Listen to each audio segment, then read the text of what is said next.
ನಾನು ನಿಮ್ಮ ಜೊತೆ ತುಂಬಾನೇ ಮಾತಾಡಿದೀನಿ ಹಿಂದೆ ಕೂಡ. ಸೊ ಆದ್ರೆ ಹೊರಗಡೆ ಒಂದಷ್ಟು ಮಾತುಗಳು ಕೇಳಿ ಬರ್ತಾ ಇತ್ತು. ಅಶ್ವಿನಿ ಅಂದ್ರೆ ದುರಾಂಕಾರದ ಹೆಂಗಸು, ಅಶ್ವಿನಿ ಅಂದ್ರೆ ನಾನು ಅಂತ ಇರೋ ಹೆಂಗಸು, ಯಾರಿಗೂ ಗೌರವ ಕೊಡಲ್ಲ, ಗೌರವನ ಮಾತ್ರ ಎಕ್ಸ್ಪೆಕ್ಟ್ ಮಾಡ್ತಾರೆ ಎಲ್ರಿಂದನೂ ಅಂತ. ಈ ಒಂದು ಬ್ರ್ಯಾಂಡ್ ಹೇಗೆ ನೀವು ಅದ್ರ ಬಗ್ಗೆ ಏನ್ ಕ್ಲಾರಿಟಿ ಕೊಡ್ತೀರಾ ಮೇಡಮ್? ಅಂದ್ರೆ ಈ ತರದೊಂದು ಸ್ಟೇಟ್ಮೆಂಟ್ ನ ಎಲ್ರಿಗೂ ಮಾಡ್ತಿರೋಂಥದ್ದು. ಈಗ ನೀವು ಅಷ್ಟು ಜಗಳಗಳನ್ನ ನೀವು ನೋಡೋದಾದ್ರೆ ಮೊದಲನೇ ದಿನದಿಂದ ಹಿಡಿದು 16ನೇ ವಾರದ ನನ್ನ ಮನೆ ಹೊರಗಡೆ ಬರೋ ದಿನದಿಂದ ಹಿಡಿದು ಒಂದಂತೂ ಎಲ್ರ ತಲೆಯಲ್ಲೂ ಇತ್ತು, ನಾವ್ ಈ ಮನೇಲಿ ಉಳ್ಕೋಬೇಕು ಅಂತಂದ್ರೆ ಅಶ್ವಿನಿ ಅವ್ರ ವೀಕ್ನೆಸ್ ಏನು ಅಂತಂದ್ರೆ ಅವ್ರನ್ನೊಂಚೂರು ಟ್ರಿಗರ್ ಮಾಡಿದ್ರೆ ಟ್ರಿಗರ್ ಆಗ್ತಾರೆ.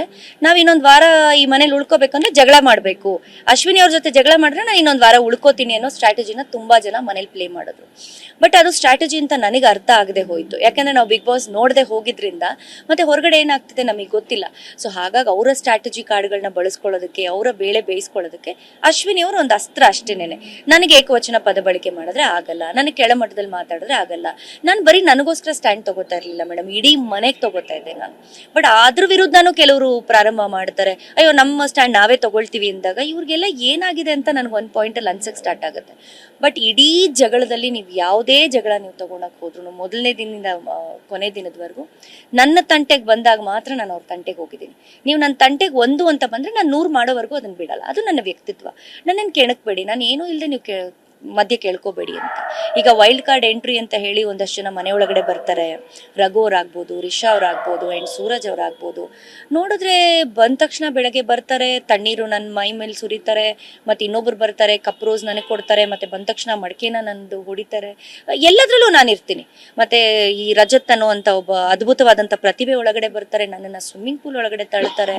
ನಾನು ಇವೆಲ್ಲ ನೋಡುವಾಗ ಏನಾಗ್ತಿದೆ. ಆಮೇಲೆ ಚೈತ್ರ ಅಂತ ಒಬ್ರು ಬರ್ತಾರೆ, ಇಡೀ ನನ್ನ ಮೈನ ಪರ್ಚಿ ಗಾಯ ಮಾಡಿ ಎಲ್ಲವನ್ನ ಮಾಡಿ ನನ್ನ ಮುಖಕ್ಕೆ ಹುಗುದು ಎಲ್ಲ ಮಾಡ್ತಾರೆ. ಆ ಥರದ ಅವಮಾನಗಳನ್ನು ನಾನು ತಗೊಂಡಿದ್ದೀನಿ. ಬಟ್ ಯಾಕೆ ಜನಕ್ಕೆ ಅದು ಕಾಣಲಿಲ್ಲ? ಈಗ ನಮ್ಗೆ ಯಾರು ಪರ್ಚ್ತಿದ್ದಾರೆ, ಗೀಚ್ತಿದ್ದಾರೆ, ಉಗಿತಿದ್ದಾರೆ ಅಂದಾಗ ನಮ್ಮ ವ್ಯಕ್ತಿತ್ವ ನಾವು ವಾಪಸ್ ಅದನ್ನೇ ಮಾಡಿದ್ದಿದ್ರೆ ಬಹುಶಃ ಅವ್ರಿಗೂ ನನಗೂ ಆ ವ್ಯತ್ಯಾಸ ಇರ್ತಾ ಇರಲಿಲ್ಲ. ನಾನು ಅದನ್ನು ಸಹಿಸ್ಕೊಂಡೆ. ಬಟ್ ಅದು ಯಾವುದೂ ಯಾರಿಗೂ ಕಾಣಲಿಲ್ಲ. ಬಟ್ ಇದೇ ನಾನು ಅಶ್ವಿನಿ ಇದೇ ಕೆಲಸ ಬೇರೆಯವ್ರಿಗೆ ಮಾಡಿದ್ದಿದ್ರೆ, ಅಕಸ್ಮಾತ್ ನಾನು ಯಾರಿಗೂ ಪರಿಚಿದಿದ್ರೆ, ಗೀಚಿದಿದ್ರೆ, ಉಗ್ದಿದ್ರೆ ಯಾವ ರೀತಿ ಆಗ್ತಿತ್ತು ಅಲ್ವಾ? ಸೊ ಯಾವುದೋ ಒಂದು ಏನೋ ಒಂದು ಮಾಡಿದಾಗ ಅದನ್ನ ಅಷ್ಟು ಬಿಂಬಿಸುವಂತವ್ರು ಒಬ್ಬ ಮಹಿಳೆಗೆ ಬಿಗ್ ಬಾಸ್ ಮನೆ ಒಳಗಡೆ ಇದ್ದಾಗ ಈ ರೀತಿ ಹಲ್ಲೆ ಆದಾಗ ನೀವು ಯಾವ ಪ್ರತಿಕ್ರಿಯೆ ಕೊಟ್ರಿ? ಈಗ ರಘು ಅವ್ರ ವಿಚಾರ ತಗೊಳ್ಳೋಣ, ಗಿಲ್ಲಿ ಅವ್ರ ವಿಚಾರ ತಗೊಳ್ಳೋಣ, ರಕ್ಷಿತಾ ವಿಚಾರ ತಗೊಳ್ಳೋಣ, ಅಥವಾ ರಾಶಿಕಾ ವಿಚಾರ ತಗೊಳ್ಳೋಣ. ಟಾಪ್ 6 ಅಲ್ಲಿ ಎಷ್ಟು ಜನ ಬಂದಿದ್ರು ಅಷ್ಟು ಜನ ನನ್ನ ಜೊತೆ ಜಗಳ ಮಾಡ್ತವ್ರೆ. ಬಟ್ ಮೊದಲು ಜಗಳ ಪ್ರಾರಂಭ ಮಾಡಿದವ್ರು ಯಾರು? ಕಾವ್ಯ ಆಗ್ಬೋದು.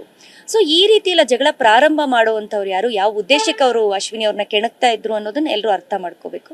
ಬಟ್ ಎಲ್ರಿಗೂ ಒಂದು ಅರ್ಥ ಆಗಿತ್ತು, ನಾವ್ ಈ ಮನೇಲಿ ಉಳ್ಕೋಬೇಕು ಅಂತಂದ್ರೆ ಟಾಸ್ಕ್ ಚೆನ್ನಾಗಿ ಆಡ್ತಾರೆ, ಸಖತ್ತಾಗಿ ಕಾಂಪೀಟ್ ಮಾಡ್ತಾರೆ, ಮಾತು ಚೆನ್ನಾಗಿ ಆಡ್ತಾರೆ, ಎಲ್ಲದರಲ್ಲೂ ಒಂದು ಛಲ ಇದೆ, ಇವ್ರನ್ನ ಮನೆಯಿಂದ ಹೊರಗೆ ಕಳಿಸ್ಬೇಕು, ಇವ್ರಂತೂ ಹೋಗಲ್ಲ. ಹಾಗಾಗಿ ನಾವು ಇವ್ರ ಜೊತೆ ಉಳ್ಕೋಬೇಕು ಅಂದ್ರೆ ಒಂದು ಜಗಳ ತೆಗಿಬೇಕು ಅನ್ನೋದು ಎಲ್ರಿಗೂ ಗೊತ್ತಿತ್ತು.